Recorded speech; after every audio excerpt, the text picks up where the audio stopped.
Did Ross Coulthart just debunk the Buga Sphere in Mexico?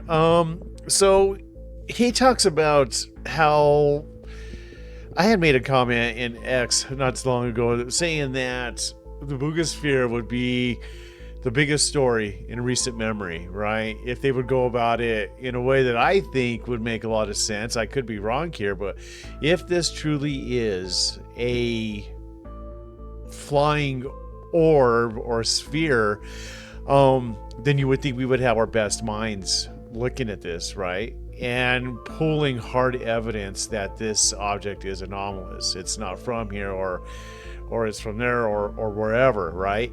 And it would be one of the, like I said, one of the craziest stories in recent memory. But yet we don't have our greatest minds on this. Why? It's so puzzling to me that we don't have our greatest scientists looking at this, analyzing this, breaking it down.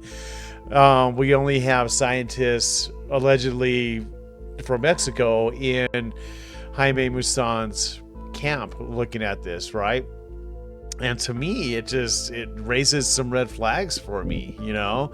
If he would let this out to the mainstream and let real scientists look at this, or mainstream scientists look at this, I think it could be huge. And the fact that he doesn't have them looking at this really makes me question it.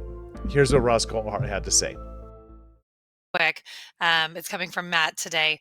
Just wondering what your thoughts are on the Buga Sphere allegedly retrieved in Colombia recently, and the press conference convened in Mexico by Jaime Maussan and U.S. Congressman Eric Burlison present.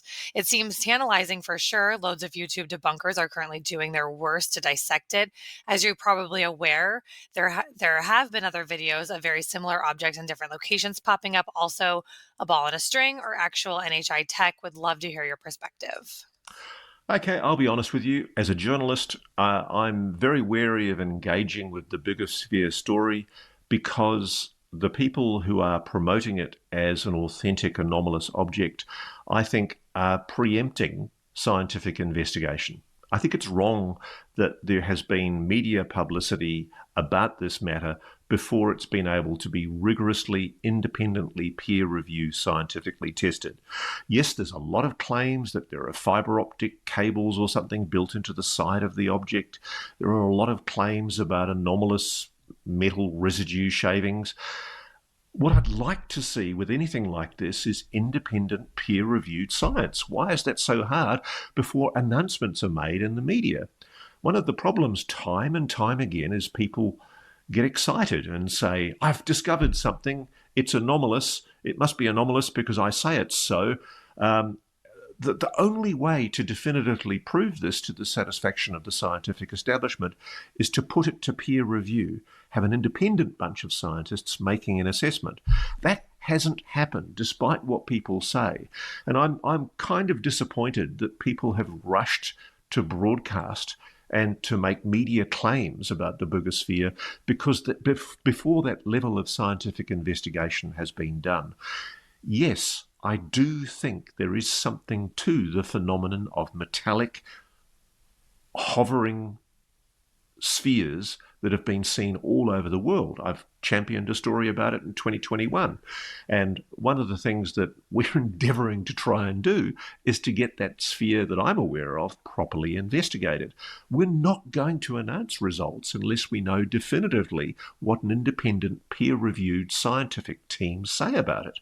I certainly do not think it's a good idea to go around broadcasting and making dramatic claims about anomalous phenomena unless there's been proper independent peer-reviewed science. And I know people are going to say to me, oh, it's been looked at by people in the Mexican government and the Mexican scientific community, and I've had people reach out to me and make assertions that that's happening. But ultimately, in order to convince the scientific community, you've got to take it out of that perceived world of people who have a confirmational bias. And I'm not saying they do necessarily. I'm just saying that they're opening themselves up to the accusation of confirmational bias if they don't allow the object to be independently reviewed by someone who's not invested in proving it. And part of the issue here is that certain broadcasters have basically made very, very dramatic claims about this object before there's really been any kind of definitive conclusion. And I think we all, myself included, we all have to learn lessons from events like these, that essentially the only proof that is going to sway the public is solid, hard, empirical, scientific evidence. And we're not there yet. And we need to get there. And the only way to get there is by shutting up for a while, stopping all the media speculation, and doing the hard work. End of rant. All right, Ross, now I can let you go. What do you think of Ross Coulthart's statement on this? Do you agree with him? Do you disagree with him? I would love to know what your thoughts are down below. Now, my thought on this whole thing, as far as what Ross Coulthart just said, I agree with 100%. Let's make sure that we have all the facts before we just start pushing a narrative out there to everybody, right? This is a UFO, it's this, it's that. And they haven't even done the research to confirm any of these claims, So, yes, I agree with Ross Coulthart on this one. And I do, I would love for Jaime Maussan to get this object out there to more scientists, and so we could get some conclusive evidence on what it actually is. I don't think he's going to do that. It's just my opinion. But you guys, I hope you enjoyed the video. Let me know what you think down below. And you guys like and subscribe, and I'll catch you guys in the next one. Peace out.